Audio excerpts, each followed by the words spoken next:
estamos de vuelta, amables televidentes, en nuestro tercer segmento en el que hemos venido discutiendo y tratando de entender esta nueva legislación sobre migración que está en el Congreso de la República. Entiendo que bastante avanzada su discusión.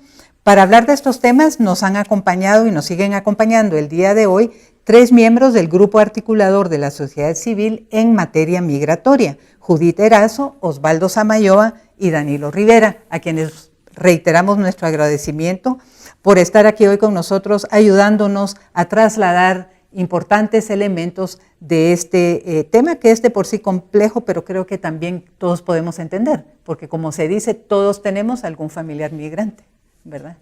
Entonces podemos entender bastante bien este tema. En este tercer segmento vamos a tratar de entender de qué se trata ese código. Ya Osvaldo nos decía que un código recoge varias normativas, es más complejo que una ley, una sola ley, ¿verdad?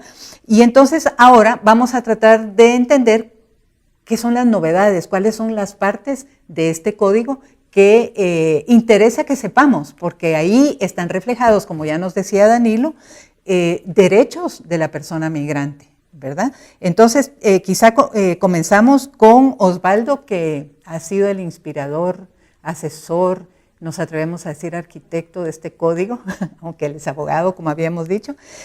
A ver, una idea general, ¿cómo es el código? ¿Qué tiene? Bueno, el código tiene 3 grandes áreas. Tiene el área del derecho a migrar, que es de todas las personas. Tiene un área de derecho migratorio, que es la parte administrativa de la migración. Y tiene un área de los derechos de los migrantes, es decir, todos aquellos derechos que en el desenvolvimiento, en la relación que tiene la persona con la institucionalidad del Estado, le asisten para poder garantizar ese derecho a migrar. Básicamente el Código Migratorio incorpora 3 partes. Una parte que yo le he llamado sustantiva, es decir, donde se habla, por ejemplo, de los derechos de los trabajadores migrantes y sus familias, donde se habla del derecho de la protección de la mujer frente también a situaciones de maternidad, aunque no tenga documentación y ser atendida en el sistema de salud, la protección a la integridad de la persona, a no ser sujeto de torturas o de malos tratos por parte de las autoridades, el acceso a la educación, aun cuando no se tiene, es una persona que esté cumpliendo con los requisitos para estar en el país, y además un tema de regularización migratoria, es decir, toda la parte de sustantiva es una parte de reconocimiento de derechos.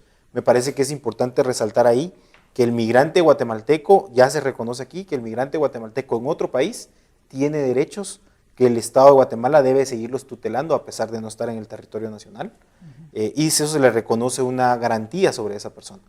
Luego está una parte institucional, se crea el Instituto Guatemalteco de Migraciones como un ente descentralizado, es decir, no está bajo la autoridad de ningún ministerio. Ese es un primer avance institucional. Sin embargo, por temas constitucionales tiene que estar sujeto a la política del Estado. Para esto se ha creado la Autoridad Migratoria Guatemalteca, que la dirigiría la Vicepresidencia de la República. Ya aquí no aparece el Ministerio de Gobernación, esto no es un tema de gobernabilidad ni de seguridad, es un tema de situaciones de desarrollo social, situaciones laborales y situaciones de relaciones exteriores. Así que estos 3 ministerios aparecen integrando esa autoridad migratoria.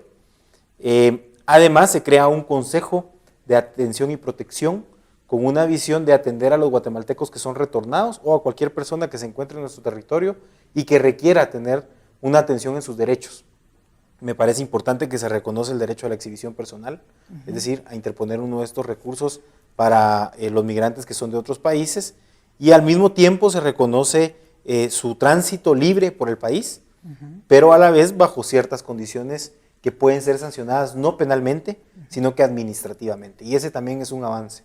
No podemos darle respuesta con cárcel a los problemas de migración, sino que tenemos que darles respuestas sociales y administrativas para poder atender efectivamente estos temas. Y un tercer componente que son de procedimientos. Me parece importante rescatar algo que decía Judith.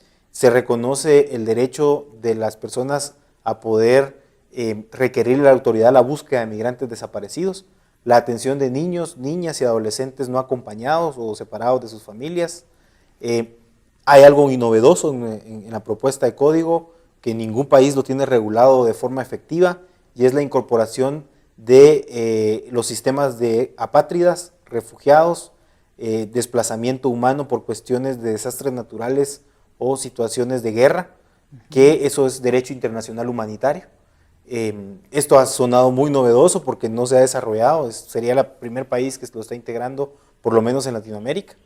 Y finalmente hay un componente que creo que es muy valioso, sobre todo para la gente que trabaja actualmente en el sistema migratorio, y es que se está reconociendo sus derechos laborales, garantizándose sus derechos laborales y promoviendo su integración a un modelo de carrera profesional que les permita desarrollar su trabajo en mejores condiciones y con mayor dignidad en cuanto al tema de sus prestaciones y en cuanto al tema de poder brindar un servicio. Finalmente, el Instituto Migratorio no puede seleccionar a sus clientes, como decimos, es un servicio público donde tiene que atender las diferentes necesidades, y ahí los dos criterios básicos que guían el código son, los tres criterios serían respeto al derecho, flexibilidad administrativa y rectoría política para poder darle una respuesta efectiva a las diversas necesidades que se van a presentar. En eso resumiría, aunque tal vez muy extenso ya, pero resumiría un poco el código migratorio. Muchas gracias, Osvaldo. Vamos a seguir en esta interesante conversación aquí en TV Maya, el canal multicultural de Guatemala, sobre las novedades en legislación sobre migración. Judith, yo oyendo a Osvaldo, realmente, aunque no soy una especialista, se queda uno muy gratamente sorprendido del nivel de profundidad y de la amplitud que tiene esta nueva legislación. ¿Ustedes lo miran así? Así es. Bueno, de hecho, el grupo articulador estuvo trabajando varios años en aportes y dando insumos para la construcción de este código, así que sí encontramos muchas respuestas, ¿no? Es una buena propuesta que esperamos sea aprobada prontamente, ¿verdad? Porque sí se estuvo aportando y viendo por especialidades dentro de la sociedad civil también, ¿verdad? Quienes trabajan con refugiados, con apátridas, con personas que se quedan, con personas que transitan, en fin. Pensamos que da muchas respuestas, tanto institucionalmente, ese enfoque de derechos que se ha resaltado bastante en el programa de hoy, y creo que también la propuesta institucional, ¿verdad? Que sí viene a llenar, si se logra implementar como está planteado, digamos, muchos de los vacíos que estamos constatando en el trabajo con población en el marco de las migraciones. Bueno, vamos a tener que hacer una pregunta que cae, ¿verdad?, de su peso, que es cómo vamos en el Congreso con esta legislación. Una de las cosas que a mí me ha llamado la atención es lo de la nueva institucionalidad, porque muchas veces con nueva legislación que se presenta, uno de los primeros obstáculos es una nueva institución, es un montón de dinero y nuevo personal, y hay mucha crítica a ese tipo de cosas. Pero mi pregunta tal vez más en general para usted, Danilo, es cómo va en el Congreso este asunto. Sí, pues bueno, afortunadamente ya pasó una tercera lectura en el Congreso y está a las puertas de una lectura por articulado, que se le llama, y las enmiendas de curul, en caso que se tengan. Aquí pues se espera en las próximas 3-4 semanas poder ya, depende del ritmo, vemos un Congreso bastante movido, activo, pues esperamos de seguir ese ritmo, pues ya empezar a discutir este código por articulado y que se pueda ir aprobando. Hasta la fecha no se observa ninguna oposición al mismo, como se ha dicho, pues es una legislatura que está tratando de avanzar, y la propuesta en sí también es novedosa, que no ha generado ninguna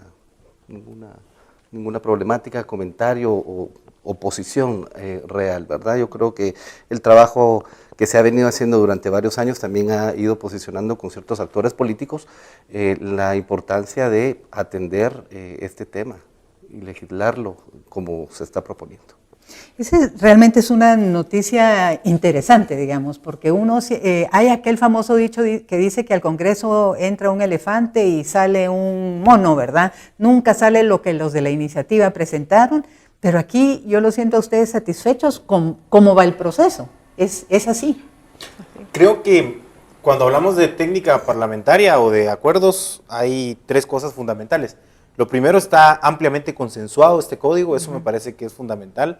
Lo segundo es que hay un apoyo multipartidario muy fuerte. Y lo tercero es que lo novedoso que tiene le da la amplitud de las necesidades que tenemos. Y ahí hay algo importante. Hemos estado siendo víctimas, y lo digo con estas palabras y con mucha responsabilidad, de la imposición de un modelo migratorio que no es el nuestro, que no responde a nuestros intereses, que no responde a nuestra gente. Lo que estamos buscando con el código es nuestro propio modelo, bajo nuestras propias reglas y bajo nuestro propio destino, conducción de nuestro propio destino. Y así poder realmente no solo atender esa relación regional que es necesaria, sino además atender las necesidades que son lo fundamental. Pues yo creo que lo del consenso que nos mencionan es importante y se ve que tenemos ese consenso. Muchas veces es lo que no hay en el Congreso. Se nos ha terminado aquí este segmento. Vamos a un corte, una entrevista interesante y luego regresamos para nuestras reflexiones finales.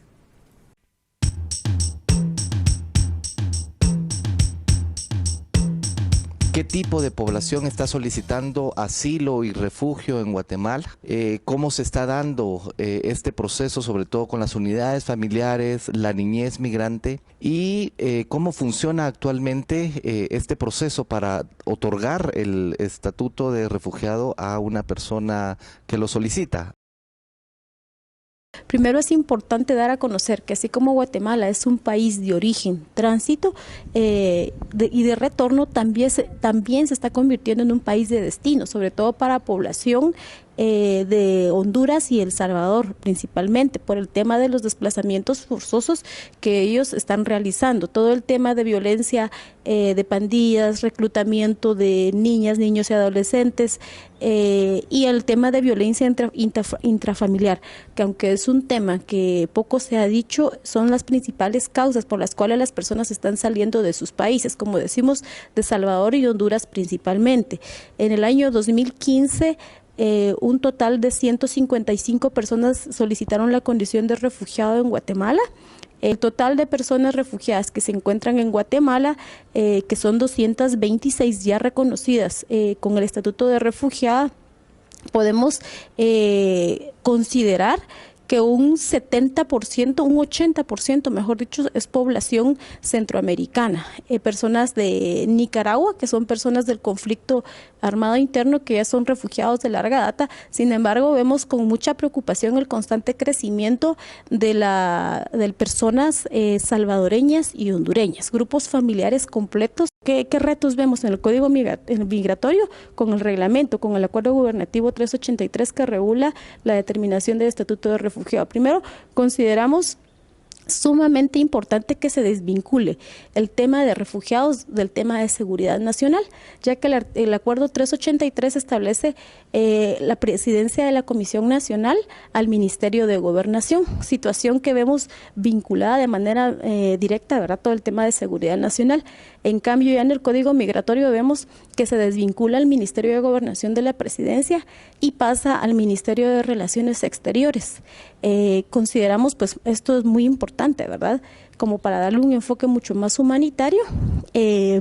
Vemos también que se regulan cuestiones relativas al tema de la integración local, haciendo responsable al Estado de la integración de las personas refugiadas. Es una protección, no únicamente se limita la protección a documentar a la persona, sino a dar una protección mucho más integral que le permita integrarse localmente y aparte que le permita ejercer sus derechos que actualmente pues están siendo limitados, no obstante que existan convenciones de las cuales Guatemala a las cuales ya se adhirió. Consideramos que con este código se va a hacer mucho más ágil el proceso y se va a garantizar que las personas que solicitan la condición de refugiado puedan tener acceso al trabajo y no estar esperando hasta que sean reconocidas como refugiados 6 o 7 meses.